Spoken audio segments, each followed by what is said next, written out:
Entonces, miren, hace 8 días estuvimos en el capítulo 5 del libro de Mateo, que aún seguimos ahí, capítulo 5, el Sermón del Monte, ¿sí? Y ese famoso Sermón del Monte es tal vez el discurso más importante de Jesús, el más completo. Muchos le hablan de que es el más complejo y más complejo de vivir también por las enseñanzas que se encuentran en este Sermón del Monte. Y hemos hablado de las bienaventuranzas, de la luz del mundo, de la sal de la tierra. Y hace 8 días hablábamos de Jesús y la ira. Sí, es este pasaje que decía, oíste que fue dicho a los antiguos, no matarás, pero todo aquel que se enoje con su hermano ya será culpable, ¿cierto? Y el que le llame fatuo y el que le llame necio. Bueno, y hablábamos un poquito de varias cosas interesantes. Primero, esta palabra de enojo, que es esta palabra orgizo, que significa esta ira, esta rabia, este enojo, pero este enojo que se cocina, ¿no? Que se va cocinando dentro de nosotros. No es una rabia o una ira súbita que sube y baja, ¿cierto? Sino es más tipo Hulk, más que está dentro de nosotros y se alimenta, y que luego se exterioriza cuando dice que llamo, le digo a mi hermano, le digo necio, le digo fatuo. Y miren que dentro de esto de decir, ¿no? Ya no es un tema solo de lo que siento, de lo que hay en mi interior, ¿sí? Cuando me enojo y esto que está dentro de mí, que uno diría, pues hasta ahí todo está bien porque no se ha hecho nada. Entonces, pero el Señor nos dice que no, que ya sentir eso dentro ya ahí tenemos un problema, ¿cierto? Y entonces cuando se exterioriza, hablábamos y yo compartía con ustedes una frase que escuchaba mucho cuando estaba chiquito, o sea, hace unos poquitos años. Cuando estaba chiquito, en el colegio, decíamos una frase cuando uno llegaba a dar quejas al profe, que no sé quiéncito me dijo esto y esto y esto. A uno le decían, tranquilo papá, y así con el acento, las palabras no rompen hueso. ¿Sí? ¿Han escuchado eso? Las palabras no rompen huesos. Y sí, efectivamente las palabras no rompen huesos, pero algunas veces rompen algo más profundo, ¿cierto? Y hacíamos ese ejercicio de pensar y meditar un poco en eso que nos dijeron. Eso que nos dijeron que se clavó ahí en el corazón y nos dolió y sentimos que algo se rompió, ¿cierto? Como si tiene mucho sentido lo que está diciendo Jesús hoy para nosotros en nuestro diario vivir. Y también hablábamos de no solamente de eso que nos dijeron, sino ahora pensemos en eso que nosotros por ahí de pronto dijimos y que nos ha costado mucho y que si pudiéramos regresar el tiempo seguramente borraríamos esas palabras y no las diríamos. ¿Cierto? Vemos que las palabras sí, no rompen huesos, pero a veces rompen algo más profundo. Y miren que dicen también que las palabras dichas son como las piedras lanzadas. Si tú lanzaste una piedra y ya se lanzó, no puedes ir a agarrarla, ¿cierto? Así son las palabras dichas. Entonces, ojo con sí, eso que sentimos, y ahí es donde arranca todo, y hoy vamos a hablar un poco de eso también, de nuestro corazón, eso que está ahí dentro de nosotros y después cómo se exterioriza. Miren que también fue interesante este ejemplo, que esto que nos dice Jesús, más que un ejemplo, una realidad que nos dice Jesús, que si tú vienes a traer tu ofrenda y ahí en el altar te acuerdas que tu hermano tiene algo contra ti, deja tu ofrenda ahí, ve y reconcíliate con tu hermano y luego sí ven y presenta tu ofrenda. Hablábamos de la ley de la primera mención, la ley de la primera mención en la Biblia de esto cuando tú quieres tener un contexto general o de algo específico en la Biblia, vas al lugar donde primeramente es mencionado eso y ahí vas a tener un contexto general del asunto. Y es interesante que Jesús aquí está hablando de ofrenda y hermano, ¿sí? Si vas a traer tu ofrenda y te acuerdas que tu hermano, ofrenda y hermano. Y la primera vez que es mencionado esto de ofrenda y hermano en la Biblia es precisamente con Caín y Abel. Y meditábamos un poco que la ofrenda de Abel y la ofrenda de Caín, porque como seres humanos siempre tendemos a enfocarnos en este tipo de cosas materiales. La ofrenda y el contexto y la cultura de la iglesia nos ha enseñado que tal vez la ofrenda de Abel fue mejor, tal vez la ofrenda de Caín no fue de lo mejor, ¿cierto? Eso es como que lo que nos han enseñado. Pero si vamos al texto, hay Génesis 4 para que lo revisemos en casita. Dice que Dios miró con agrado a Abel. ¿A quién? A Abel, no a la ofrenda. A Abel y luego sí a su ofrenda. Y luego no miró con agrado a Caín y a su ofrenda, lo que nos muestra que había algo en la vida de las personas, ¿cierto? Dios mira la vida antes que la ofrenda. Por eso es lo que Jesús nos está diciendo acá. Antes de traer tu ofrenda, y te acuerdas que tu hermano primero son las personas, la vida. Y concluíamos y pensábamos, y ya también a manera de interpretación y de algo ya un poco más personal, que esto que Dios vio en la vida de Caín, que no le agradó, era seguramente algo que él tenía contra su hermano, ¿sí? Entonces, qué tremendo que esto toma una dimensión mucho más grande para nosotros, ¿cierto? Miren que también hablábamos, esto me pareció súper interesante, y es que Jesús dice también: ponte de acuerdo con tu adversario, ¿sí? No vayas a ir a la cárcel y después saldrás solo cuando pagues el último cuadrante. Habla de estar de acuerdo con mi adversario, ya no solamente mi hermano, sino mi adversario, el que me molesta, el que me incomoda, el que me persigue, etcétera, etcétera, etcétera, ¿cierto? Ponte de acuerdo con tu adversario. Y nos habla de estar de acuerdo con mi adversario como algo que tengo que pagar. Y meditábamos en eso como si amar a mi hermano, a mi prójimo, fuera una deuda, ¿sí? Y efectivamente es una deuda que tenemos. Dice: estad en paz con todos, no debáis a nadie nada, dice, salvo el amaros unos a otros, ¿cierto? No debáis, sino amar. Eso sí lo tienes que deber, lo debes ya. En el momento en que Jesús viene a nuestras vidas y su amor se hace tan evidente para nosotros y tan real para nosotros, adquirimos esa deuda también de amor hacia los demás. A mí me pareció tremendo ver todo esto en este pasaje, porque efectivamente muchas veces, y como iglesia, nos hemos equivocado en eso. Ponemos los procesos por encima de las personas, primero la ofrenda antes que las personas, etcétera, etcétera, etcétera, y es lo que no deseamos para nuestras vidas y para nuestra comunidad y para este maravilloso caminar juntos haciendo iglesia, que primero sean las personas, ¿sí? Antes que cualquier otra cosa. Miren que cuando Jesús dice: ve y reconcíliate, la ofrenda se venía a presentar al templo, pero las personas que venían de muy lejos. Entonces imagínate que ya llegando a ofrecer, a traer la ofrenda, me acuerdo que mi hermano tiene algo, pero son 5, 7, 8, 9 horas caminando otra vez, y tengo que dejar mi ofrenda y ir otra vez allá. Es algo que nos cuesta, ¿no? Es algo difícil, pero es lo que Jesús nos está llamando a hacer en esta nueva interpretación maravillosa de la ley en el Sermón del Monte. Y bueno, ya con eso, con ese contexto en lo que Dios está hablando, ya empezó a hablar de algo de adentro, ¿no? De que la ira, el enojo, pero de adentro, ¿cierto? Y después eso cómo se exterioriza. Eso tiene mucha relación con lo que vamos a hablar el día de hoy. Estamos bien hasta ahí, ¿cierto? Para hoy, ay Dios mío, dice capítulo 5 del libro de Mateo, y vamos a ir desde el verso 27 hasta el verso 32.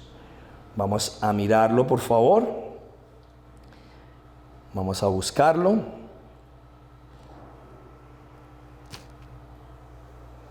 Como les dije, seguramente este es un pasaje que muchos se saltarían, que muchos no entrarían ahí, no enseñarían, pero confiamos en la suficiencia de la palabra de Dios para nuestras vidas, y esa confianza es mostrarnos vulnerables a la palabra y entender que Dios nos habla, ¿sí? Con su amor, con su misericordia, con su bondad. Entonces, dice así, capítulo 5, vamos a mirar desde el verso 27 hasta el verso 31 del Evangelio de Mateo. Dice: Jesús y el adulterio. ¡Ay Dios! Difícil. Dice así, verso 27. Oísteis que fue dicho: no cometerás adulterio. Pero yo os digo que cualquiera que mira a una mujer para codiciarla, ya adulteró con ella en su corazón. Por tanto, si tu ojo derecho te es ocasión de caer, sácalo y échalo de ti, pues mejor te es que se pierda uno de tus miembros y no que todo tu cuerpo sea echado al infierno. Y si tu mano derecha te es ocasión de caer, córtala y échala de ti, pues mejor te es que se pierda uno de tus miembros y no que todo tu cuerpo sea echado al infierno. Verso 31, la conversación tiene como un hilo muy claro, ¿cierto? Jesús comienza hablando de la ira, del enojo, del corazón. Empezó a hablar ahora del tema del adulterio y luego llega en el verso 31, si usted tiene una Biblia Reina Valera, dice Jesús y el divorcio. Dice, también fue dicho, cualquiera que repudie a su mujer, dele carta de divorcio. Pero yo os digo que el que repudia a su mujer, a no ser por causa de fornicación, hace que ella adultere, y el que se casa con la repudiada comete adulterio. Oremos. Dios que estás en el cielo, gracias por tu palabra maravillosa, Señor. Gracias. Qué privilegio poder abrir las Escrituras el día de hoy y sentarnos alrededor de ella para escuchar tu voz, Señor. Permítenos ver en ella las maravillas de tu ley y contemplando tu gloria, Señor, como en un espejo, sigamos siendo transformados conforme a tu imagen, Señor, por tu Espíritu. Oramos en el nombre de Jesús. Amén. Con la sola leída es controversial, ¿cierto? Desafía un poco, es difícil. Pero miren todo lo que Dios va a hablar a nuestras vidas el día de hoy, estudiando mucho este pasaje.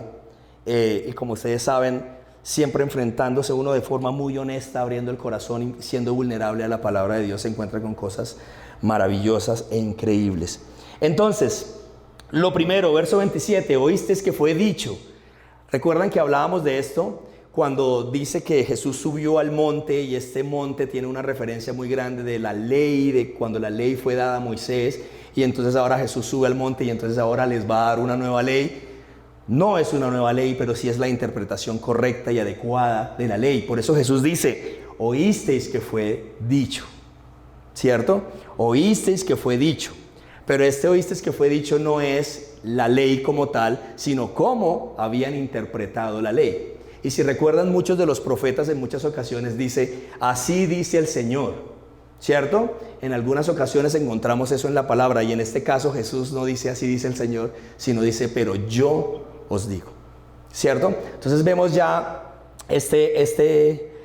las antítesis, les llaman algunos, este contraste que hay ahí. Escucharon que así, de esta forma se había interpretado, pero ojo, ahora yo les voy a interpretar y les voy a decir cómo es. Eran palabras duras de Jesús, bueno, duras, eran controversiales en ese momento, porque la ley no era interpretada por cualquier persona en ese entonces. Las personas que interpretaban la ley eran personas de mucha autoridad espiritual, y aún entre ellos no citaban cosas tan distintas a lo que otro decía, sino que más bien se mantenían de acuerdo, ¿sí? Y ahora Jesús está diciendo una cosa completamente diferente. Entonces es tremendo, y obviamente iba a llamar y a captar la atención de todos. Por eso, como hablábamos también hacia el final del capítulo 7, muchos van a decir que wow, que qué doctrina la que Jesús estaba enseñando y que con qué autoridad lo estaba haciendo. Entonces eso, como primera parte, oísteis que fue dicho, oísteis esta interpretación de la ley, pero ojo, porque ahora yo les voy a decir la interpretación adecuada y correcta de la ley. Y nos empieza a hablar Jesús del adulterio. No cometerás adulterio. Y efectivamente la ley hablaba del adulterio como, lo definía como esta relación íntima de dos personas casadas o desposadas con otra persona, ¿cierto? Desposada, o sea, en el matrimonio judío había algo que se llamaba el desposorio, ¿sí? El desposorio, ¿qué era? De hecho, tenía una duración aproximadamente de 1 año, y era el momento en que la pareja se comprometía como tal, pero estaba 1 año sin aún tener vida matrimonial como tal, ¿sí? Entonces, de hecho, si recordamos en los primeros capítulos del libro de Mateo, esa era la etapa en la que estaban José y María cuando María concibe del Espíritu Santo, ¿sí? Entonces vemos lo delicado también de esa situación en ese entonces, ¿cierto? Ahora, volviendo acá, lo que Jesús está citando en este momento, oíste que fue dicho, no cometerás adulterio. Lo encontramos en el libro de Deuteronomio en el capítulo 22, verso 22 al 24, que me parece necesario que lo leamos. Vamos a buscarlo, por favor. Deuteronomio, capítulo 22, versos 22 al 24. Dice así: muy claro, y de hecho ahí encontramos cosas tremendas. Voy a leer hasta el 26, tal vez. No entraremos en lo que cuenta el verso 26, pero quiero citarlo para que quede ahí. Dice así, verso 22. Si fuere sorprendido, así, a lo vieja escuela. Si fuere sorprendido alguno acostado con una mujer casada con marido, ambos morirán. Ahí está clara la ley. Ambos. Entonces uno se pregunta, ¿dónde estaba el tipo con el que encontraron a la mujer adúltera que le trajeron a Jesús, ¿cierto? Bueno, tema para otra conversación. Dice, ambos morirán. El hombre que se acostó con la mujer y la mujer también, así quitarás el mal de Israel. Verso 23. Si hubiere una muchacha virgen desposada con alguno, ojo, desposada, desposorio, ¿cierto? Ya lo definimos. Y alguna la hallare en la ciudad y se acostare con ella, entonces los sacaréis a ambos a la puerta de la ciudad y los apedrearéis y morirán. La joven porque no dio voces en la ciudad y el hombre porque humilló a la mujer de su prójimo, así quitarás el mal de en medio de ti. Verso 25. Mas si un hombre hallare en el campo a la joven desposada, ojo, y la forzare aquel hombre acostándose con ella, morirá solamente el hombre que se acostó con ella. ¿Cierto? Está claro de qué está hablando este último verso. Como dije, no vamos a entrar ahí, pero quiero citarlo. Y el verso 26, miren cómo define la palabra esto de forzar, y aquel hombre la forzare, ¿cierto? Dice el verso 26, mas a la joven no le harás nada. Ya dijo que el hombre debe morir, ¿cierto? Mas a la mujer, a la joven no le harás nada. No hay en ella culpa de muerte, pues como cuando alguno se levanta contra su prójimo y le quita la vida, así es en este caso. ¿Sí ven cómo define la palabra eso de forzar, ¿cierto? Es como si alguien se levanta contra su prójimo y le quitara la vida. Entonces ahora nos queda claro lo que Jesús está citando de la ley aquí en cuanto al adulterio, que es que ambos morirían. Entonces, mi Señor lleva la conversación a otro nivel. Entonces, oíste que fue dicho, no cometerás adulterio. Pero yo os digo, verso 28, que cualquiera que mira a una mujer para codiciarla, ya adulteró con ella en su corazón. Wow. Entonces, aquí entramos ya a otra dimensión en la que podemos decir, bueno, Jesús está hablando en serio, primero. ¿Jesús está hablando en serio o está haciendo una hipérbole o es una metáfora o de pronto qué nos está diciendo el Señor? Porque muchos hemos interpretado, yo he escuchado que muchos interpretan este pasaje como que Jesús ya sabe que nos está pidiendo algo imposible de hacer, ¿sí? ¿Será? ¿O será que Jesús realmente nos está dando una instrucción que debemos seguir y a la cual debemos estar atentos para nuestro diario caminar? Ahí es donde vamos a ir. Entonces, aquí en el verso 28 hay tres cosas interesantes. Primero, el que mira, ¿cierto? Pero es interesante porque no es el que mira y ya, sino el que mira para. El que mira a una mujer para codiciarla, ¿cierto? Entonces ya hay un propósito en esta mirada. Algunos le llaman a esto la segunda mirada, la tercera mirada. Digamos que la primera mirada en la primera mirada aún no hay maldad, ¿cierto?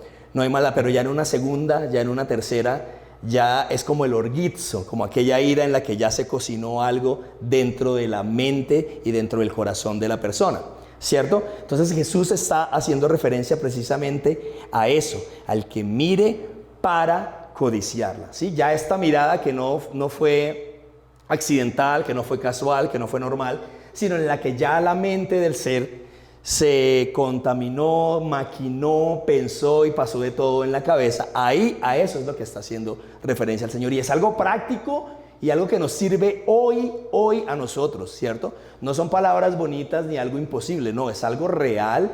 Y ya vamos a ver algunos ejemplos de alguien que simplemente miró y vemos el desastre tan increíble que se ocasionó, ¿cierto? Y el primero de ellos es uno que me encanta, que siempre escuché muchas maravillas de él, cosas increíbles, y yo decía, y después cuando empecé a buscar la palabra, yo decía, wow, pero este man cometió muchas cosas terribles, porque es tan superhéroe y tan superman, si cometió cosas tremendas, tremendas. Pero bueno, ahí es donde vemos la gracia y el amor de Dios, porque seguramente nosotros también con nuestros errores, nuestros horrores y pecado también podríamos estar en la misma situación. David, el dulce cantor de Israel. Entonces, vamos a ese pasaje, 2 Samuel 11:2, por favor.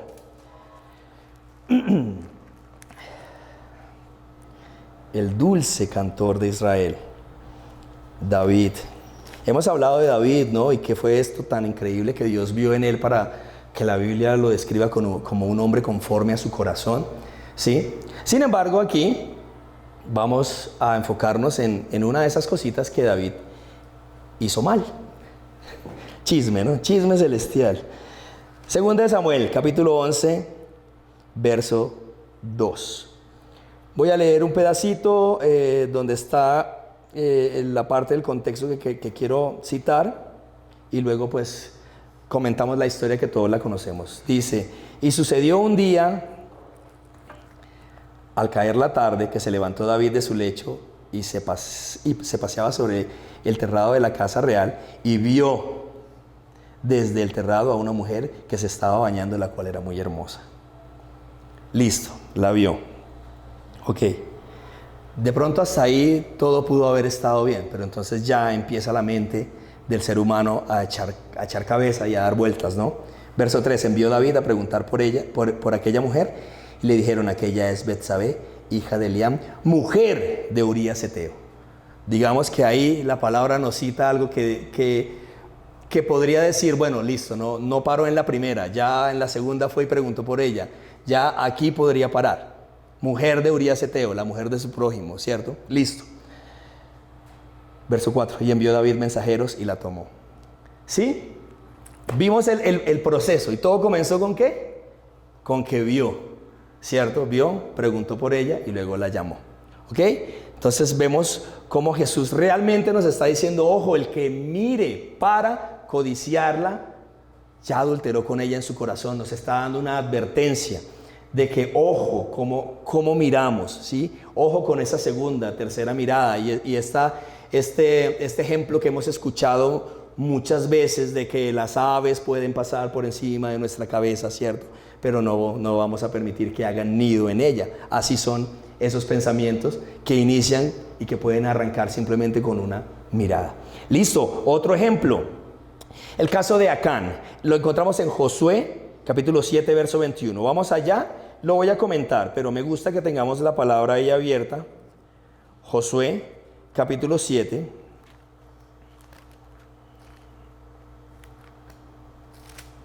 Por favor. Este es un ejemplo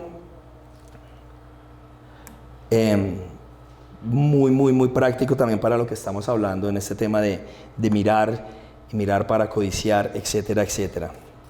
Miren que los israelitas,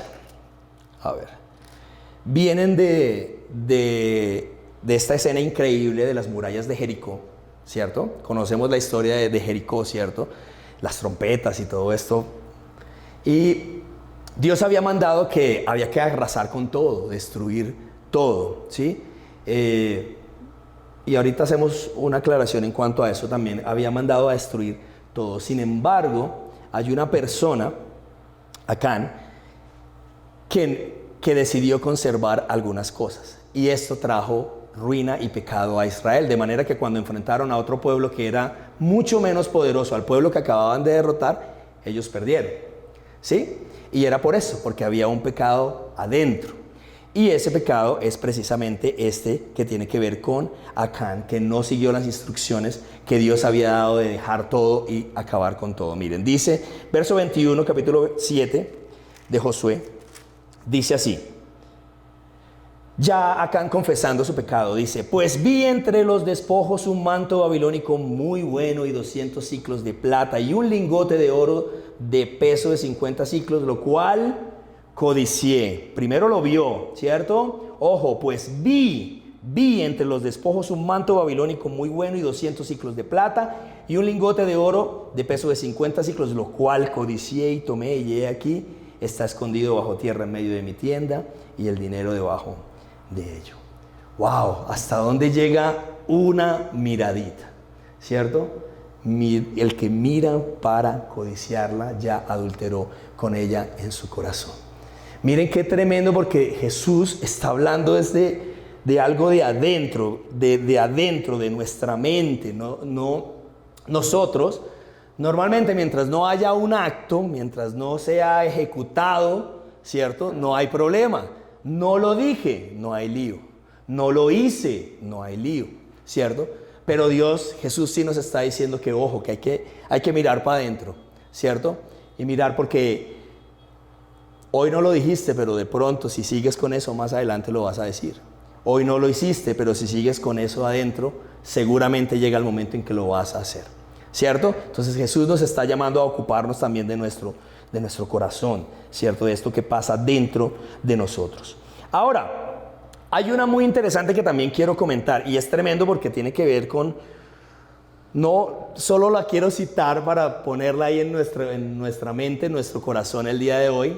Es un estudio muy profundo, hamarteología, ¿no? Este estudio del pecado y de todo lo que habla del pecado, obviamente iniciando con el pecado original de Adán y Eva, ¿sí?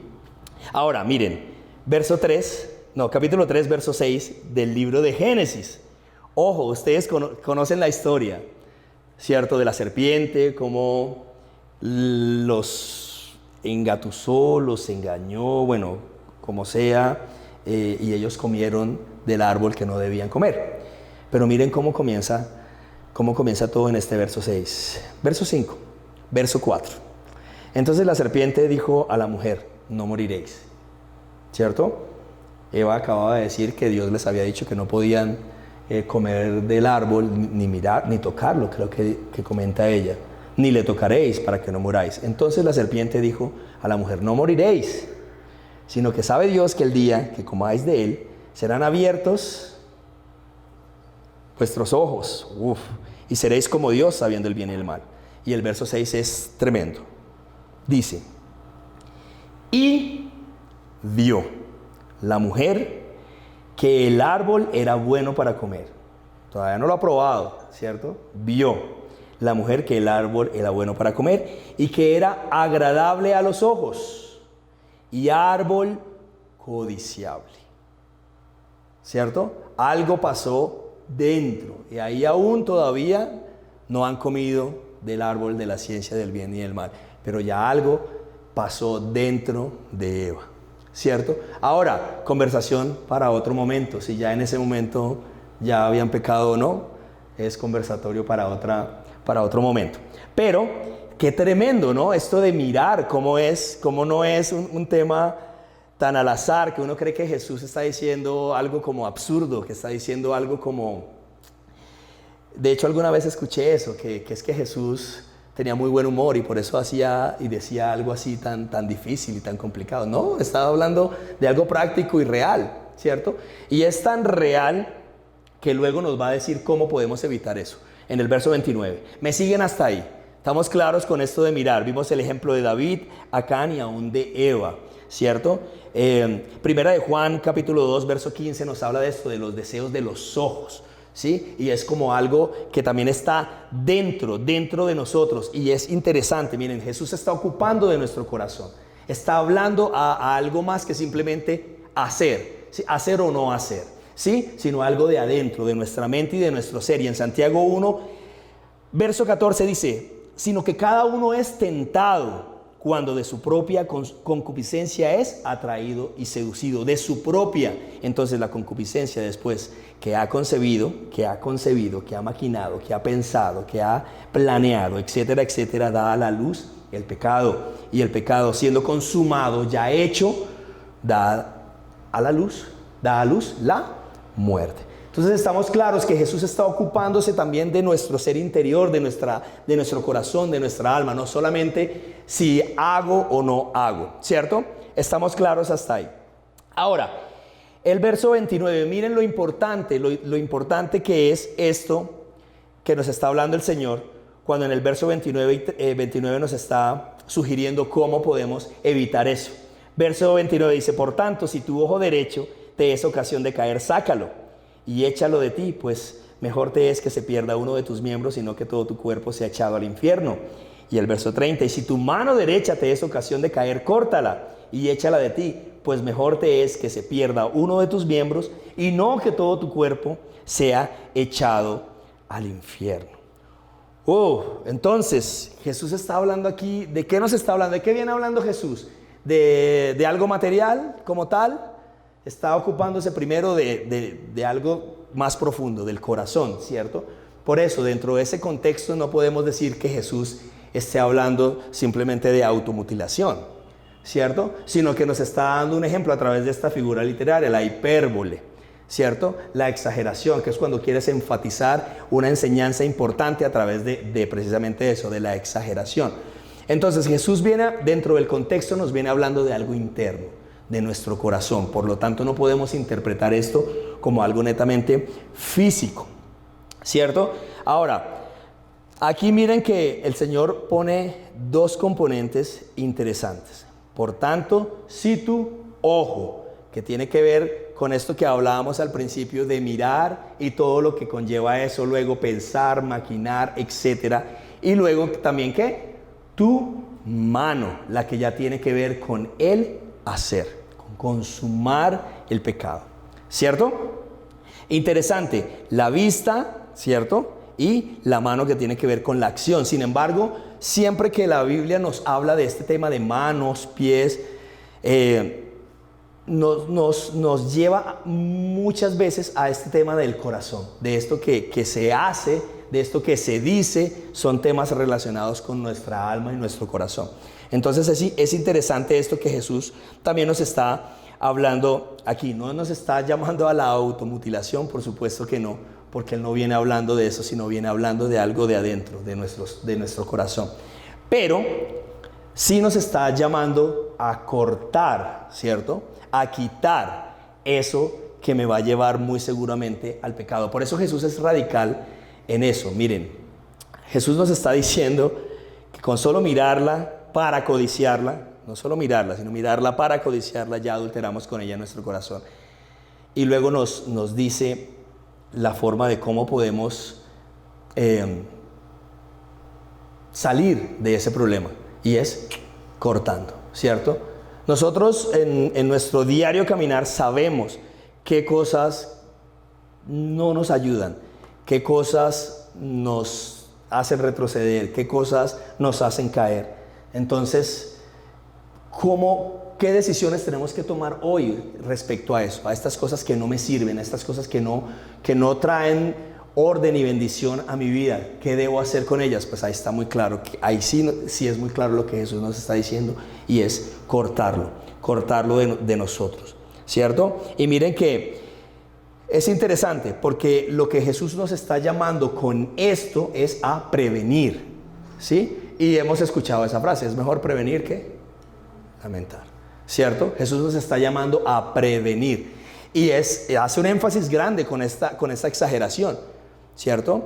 Hace un énfasis grande al exagerar, hablando de cortar, sacar nuestro ojo y cortar nuestra mano. O sea que es importante, ¿cierto? Como decimos, no es simplemente una palabra que Jesús está diciendo como sabiendo que no lo podemos hacer. No, es en serio lo que Jesús nos está hablando aquí. ¿Listo? Ahora, cuando dice que es mejor te es que se pierda uno de tus miembros y no que todo tu cuerpo sea echado al infierno. Este infierno del que habla aquí está muy relacionado con el infierno expuesto al infierno de fuego que hablaba en el verso 23 y verso 22 de este mismo capítulo 5, que tiene que ver con este Yená o Gená o Jena, ¿sí? Hablamos de él hace 8 días, que era este lugar donde llegaba toda la basura de Israel y había un fuego constante consumiendo todo esto, ¿sí? Fuego constante consumiendo todo esto, pero obviamente todo también relacionado con la putrefacción, con la basura, gusanos, etcétera, etcétera. Entonces está hablando de este lugar, y este lugar lo relacionamos hace 8 días y hablábamos de él. ¿Recuerdan? Que fue un lugar donde, por ejemplo, Salomón ofreció un sacrificio o una ofrenda a otro dios llevado en su corazón por los dioses de las mujeres que tenía, ¿cierto? Entonces ahí ofreció, y también hablábamos de que otro rey hizo pasar a sus hijos por fuego para un sacrificio también a dioses paganos, y lo asociábamos con idolatría, ¿cierto? Entonces miren cómo esto tiene que ver con eso también. Dice su palabra que todas las cosas no son lícitas, pero no todas nos convienen, ¿cierto? Todas las cosas no son lícitas, pero yo no me dejaré dominar de ninguna. Cuando yo me dejo dominar de algo, eso se vuelve mi Dios, ¿cierto?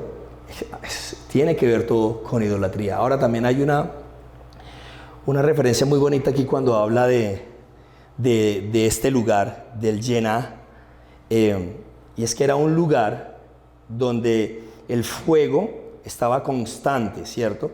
Era un lugar de constante fuego, pero era un lugar específico y controlado.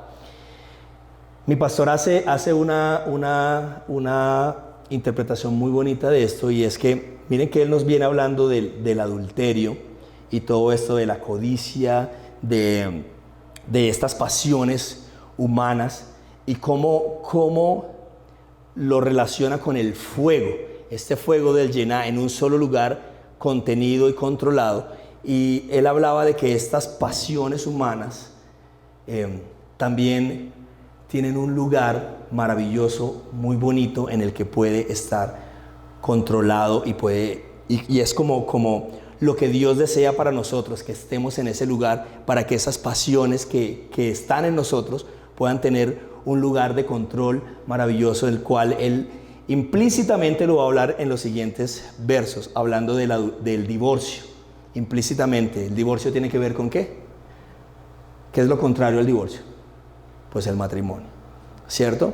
Y qué lindo, me encantó esa referencia, hablando de este lugar, del Yená, como un lugar donde con continuo fuego, y ese fuego relacionado a nuestras pasiones, pero estas pasiones dentro de un lugar controlado se vuelve una bendición, y ese lugar es el matrimonio. Por eso ahora, verso 31 y verso 32, Jesús y el divorcio. Vamos bien hasta ahí, ¿me siguen hasta ahí? Todo bien. Listo, verso 31 dice: también fue dicho, cualquiera que repudie a su mujer, dele carta de divorcio.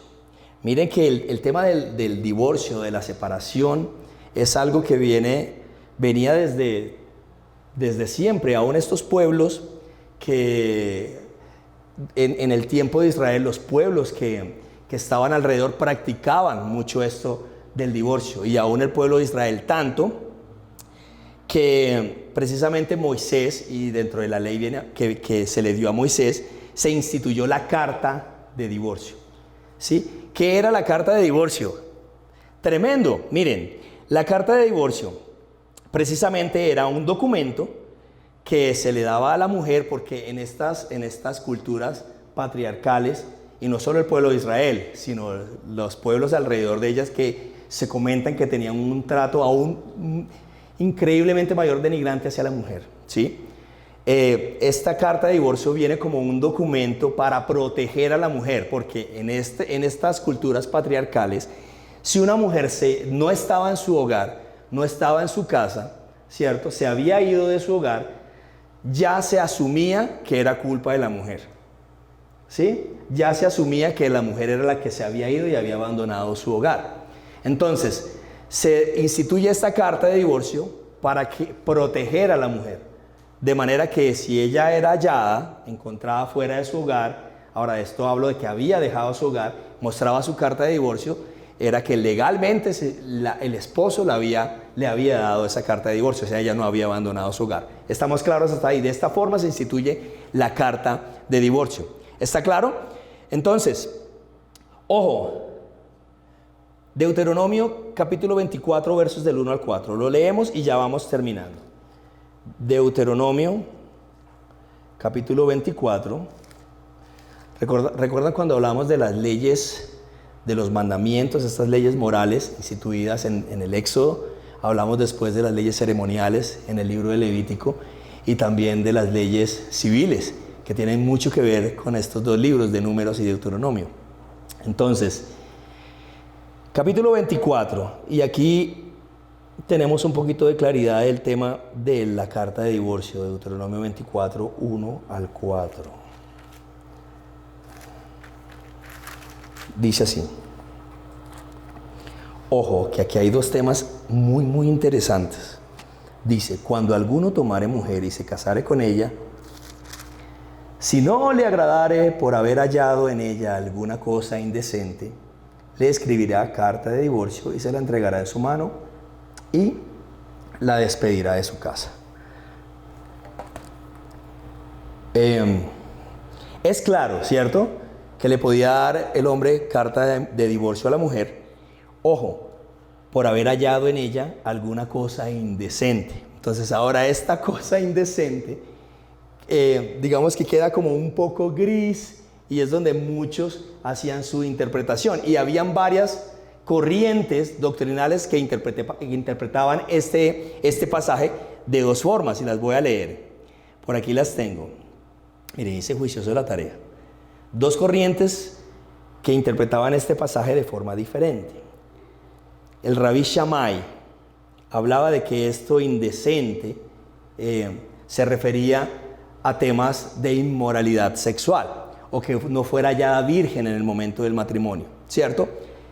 A eso hacía referencia. Entonces, déle carta de divorcio y se podía ir.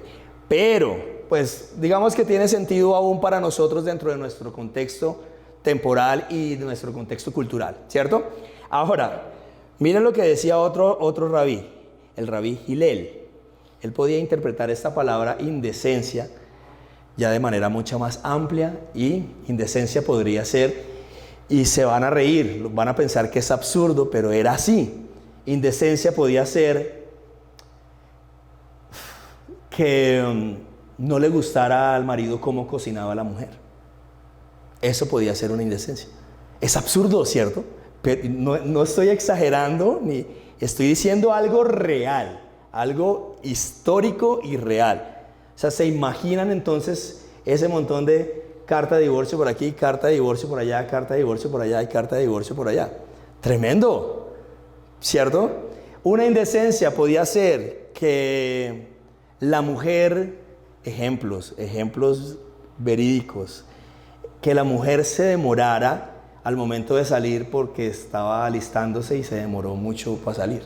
Entonces vamos a llegar tarde por culpa de la mujer. Eso era una indecencia. Imagínense hoy cómo sería eso. ¿A qué hora llegamos hoy? No, hoy llegamos bien. Imagínense eso. Entonces, ¿sí ven lo que Jesús está haciendo? Mostrando nuevamente la realidad, la interpretación adecuada de la ley. Imagínense a los hombres de esa época disparando carta de divorcio por aquí, disparando carta de divorcio por allá, ¿cierto? Algo que inicialmente se hizo para regular, ¿cierto? Para regular esa separación antes, precisamente se instituye es para que no pasara, ¿cierto? Y si ya iba a pasar, pasara de una forma protegiendo a la mujer y en un contexto controlado. Y entonces ya aquí ya habían hecho fiesta con la carta de divorcio los señores, y tin, carta de divorcio por aquí, carta de divorcio por allá, carta de divorcio. No me gustaron los huevos de esta mañana, tin. No sé, no me gusta esa ropa que traes puesta, tin. Y etcétera. Y ahí podríamos ir con muchos más ejemplos, ¿cierto? Ahora, esto que les digo de la cocinada es real, porque puede sonar absurdo. Para mí suena absurdo, ¿no? Me da como pena decirlo, ¿sí? Pero es así, ¿vale? Entonces Jesús está tratando nuevamente de interpretar esto que por supuesto habían manipulado a su antojo y a su gusto de manera que pudiera ir en la misma vía de sus intereses personales. Si pasa hoy eso con la palabra también, ¿cierto? Como se usa la palabra simplemente para esto, para manipular personas y para llevarlas en la dirección que le convienen a mis intereses personales, también pasa. Eso era lo que estaba pasando en ese entonces. Por eso Jesús viene a decirnos, ahora oíste que fue dicho, pero ahora yo os digo, ¿cierto? Qué importante hoy en día que también podamos volver a su palabra, porque créanme, y digo esto con mucho respeto también, pero muchas cosas que hemos pensado, cosas que yo mismo pensé por muchos años que eran de esta forma, yo viniendo a su palabra me di cuenta que no era tan así, ¿cierto? Aquí está su palabra perfecta, maravillosa. Yo realmente los invito a eso, a que la leamos, a que la escudriñemos, a que la estudiemos y que de esta forma entendamos esta interpretación adecuada de la ley que Jesús nos está dando aquí a través del Sermón del Monte. ¿Me siguen hasta ahí? Listo. Verso 32. Ojo, verso 31. También fue dicho: cualquiera que repudie a su mujer, dele carta de divorcio. Ya nos quedó claro el tema de la carta de divorcio. Verso 32. Pero yo os digo que el que repudia a su mujer, a no ser por causa de fornicación, esta palabra fornicación, porneia, que tiene que ver con todo el tema de indecencia sexual, ¿sí? Tiene que ver con todo este tema.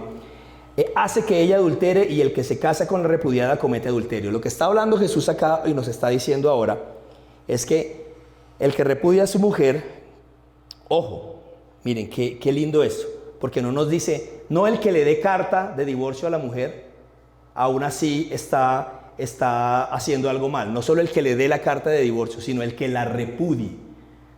¿Sí ven cómo Jesús no está hablándonos simplemente del hecho, del acto, de lo que vemos, dele la carta de divorcio? No está hablando de darle la carta de divorcio, ¿cierto? Sino está hablando del que la repudie, de un tema del corazón, ¿cierto? El que la repudie desde adentro de su ser ya está mal, ¿sí? Porque pudo haber dicho, pero yo os digo que el que le dé la carta de divorcio a la mujer también está mal, sí, pero él va mucho más allá, el que la repudie. ¿Sí? Un tema ya de adentro, del corazón, de esto que hay en la mente y en el corazón del hombre. Recuerden, sino que cada uno es tentado cuando de su propia concupiscencia es atraído y seducido, ¿cierto? Este mal que habita en nosotros, en nuestra naturaleza caída, ¿cierto? ¡Wow! Tremendo. Y ahora miren, hablando también de este tema del divorcio, de cuándo se puede, cuándo no, cuándo es permitido. Entonces aquí hay una razón en la cual sí se puede, que es por causa de fornicación, ¿cierto? Es maravilloso, y con esto yo voy a terminar y quiero hacer bastante énfasis en eso. Eso es interesante. La Biblia cuando nos habla del divorcio, y vamos no quiero entrar mucho ahí porque en el capítulo 19 Jesús habla nuevamente de este tema, y relacionado con 1 Corintios 7 también lo vamos a estar estudiando más adelante. Pero cuando vemos el tema del divorcio en la palabra, sí definitivamente lo vemos como una concesión, como algo que Dios nos permite, pero que en su inicio no es el plan de Dios. ¿Me hago entender? ¿Cierto? Entonces, otra vez, el divorcio en la palabra, como Dios nos lo enseña, es una concesión, algo que Dios permite, ¿cierto? Y de ahí, pues cada situación, cada historia es un mundo diferente, ¿cierto? Circunstancias completamente distintas, que obviamente habría que entrar a mirar y todo este tema. Pero lo lindo, lo maravilloso es lo que como Dios lo diseñó. Y Dios lo diseñó en esta imagen de Dios, que la imagen de Dios es el matrimonio, es la pareja. Miren, vamos a ir un segundito. Génesis 1, capítulo 1, verso 26 y 27, y ya con esto termino. Difícil esto, hablar de esto es difícil, no es tan fácil. Pero como decía al principio, qué lindo que podamos confiar en que cuando Dios nos habla con amor, nos habla porque nos ama. Cuando nos corrige también es porque nos ama. Cuando nos da una instrucción es porque nos ama. Cuando nos dice corta esto y corta esto es porque nos ama. Miren, capítulo 1, versos 26 y 27 del libro de Génesis, la creación. Dice, verso 26, entonces dijo Dios, hagamos al hombre a nuestra imagen, conforme a nuestra semejanza, y señoree en los peces del mar, en las aves de los cielos, en las bestias, en toda la tierra y en todo animal que se arrastra sobre la tierra. Y creó Dios al hombre a su imagen. A imagen de Dios los creó, varón y hembra los creó. La imagen de Dios es la pareja. ¿Sí? Y con eso quiero cerrar, que nos quede claro. Y entonces, qué bonito cuando hablamos del propósito inicial. Más adelante en el capítulo 19 Jesús va a decir unas palabras de esas, de que el tema del divorcio sí se permitió por la dureza de nuestro corazón, pero al principio no fue así, dice Jesús. ¿Sí? Y es refiriéndose a eso. Al principio, cuando Dios los creó, varón y hembra, lo que hizo fue poner la imagen de Dios en ellos. Y siempre le digo esto a mis amigos cuando me invitan a algún matrimonio, les digo eso: qué increíble, qué maravilloso lo que está pasando aquí en este momento ahora, porque es la imagen de Dios. La imagen de Dios es la pareja, es el matrimonio, la pareja, en este lugar seguro, ¿cierto? En este lugar donde el fuego del que hablábamos hace un rato está controlado, ¿cierto? Esa es la imagen de Dios. Y qué bien que podamos decirlo una vez más: sí, Dios lo permite, ¿sí? Y vimos cómo es una concesión que Dios nos da. Pero hay un propósito más lindo, mayor, la imagen de Dios viviendo ahí en la pareja. Y hablaba hace un ratico diciendo, María, ayúdame en el piano, porfis, diciendo que daban carta de divorcio por todo, ¿cierto? Por todo daban carta de divorcio. Utilizando este pequeño pasaje, esto de si encontraba en ella alguna indecencia. Pues lamentablemente vemos hoy en día que también está pasando eso. El tema del divorcio, la separación. Y yo creo que es un tema en el que nadie gana, ¿no? En el que cuando hacen la separación de bienes y todo esto, o cuando hay pleito por las cosas, por los hijos, yo creo que al final nadie gana en un tema de divorcio. ¿Y a qué quiero ir? Miren que tengo amigos y uno mismo tiene tantos deseos, tantas metas y tantas cosas por hacer en la vida, y uno trabaja duro en pro de esas cosas que uno quiere, ¿cierto? Este emprendimiento, y veo personas que dan todo por su emprendimiento, ¿cierto? La vida, todo, su tiempo, y fracasan y vuelven y quiebran una vez y vuelven y lo intentan, y quebraron 2 veces y vuelven y lo intentan. Dan todo por su emprendimiento, por algo que les interesa, por algo que quieren hacer. ¿A qué voy? Yo hace muchos años tomé esa decisión para mí, y es que mi familia, mi hogar, mi matrimonio iba a ser mi emprendimiento dentro del contexto que les estoy hablando. Iba a ser mi vida, ¿sí? Y si bien uno ha tenido problemas, uno ha tenido inconvenientes, todos, ¿sí? No hemos decidido dejarlo, sino que hemos decidido insistir. ¿Y cuál es la invitación? A eso, a que a pesar de las dificultades, de los problemas, como ya es una concesión, entonces es una concesión, no es una excusa, ¿cierto? Para rendirnos, para dejarlo ahí, sino al contrario. Tengamos siempre en nuestra mente, en nuestro corazón, que el matrimonio, la pareja, es la imagen de Dios. Y como les digo, veo que insisten con ese emprendimiento, con esa idea que tienen, quiebran 1, 2, 3, 4, 5 veces y siguen. Pero en su pareja, en su familia, tienen un problema, una dificultad grande, pequeña, no sé, pero a la primera, entonces ahí sí ya lo dejamos el matrimonio.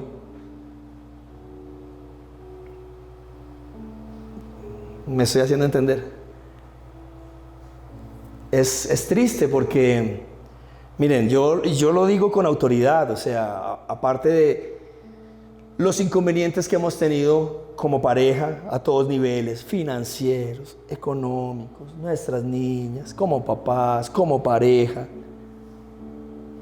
Pero hemos decidido eso. Yo valoro eso mucho de mi esposa y es eso, que ella decidió que a pesar de los problemas íbamos a buscar una solución, ¿cierto? Igual yo, a pesar de los inconvenientes, íbamos a buscar una solución. Y no salir corriendo al primer inconveniente, sino poner el pecho, asumir consecuencias y echar para adelante. Y en esas decisiones que hemos tomado de poner primero nuestra familia, nuestro hogar, nuestro matrimonio, por encima de todo lo demás, por encima de todo, de ministerio, de trabajo, de todo, porque tenemos claro que es Dios por encima de todo, ¿cierto? Luego está nuestra familia, ¿cierto? Y todo lo que implica familia, porque algunas veces familia también implica trabajo, trabajar para que estemos bien, para que todo fluya bien, ¿cierto? Trabajo. Y hemos decidido poner nuestra familia por encima de todo lo demás. Por encima de nuestra familia está Dios, ¿sí? Y saben, y nos ha funcionado, ¿sí o no? Ha funcionado, ¿cierto? La invitación es esa, a pesar de los problemas, dificultades, cosas que afrontamos y que vamos a seguir afrontando todos los días, decidamos que nuestra familia es primero, nuestro hogar, nuestra pareja es primero, ¿sí? Y veremos el fruto de eso, lo vamos a ver, el fruto de eso, en nuestra descendencia, en nuestro hogar, en nuestro diario vivir, todos los días lo vamos a experimentar y lo vamos a ver.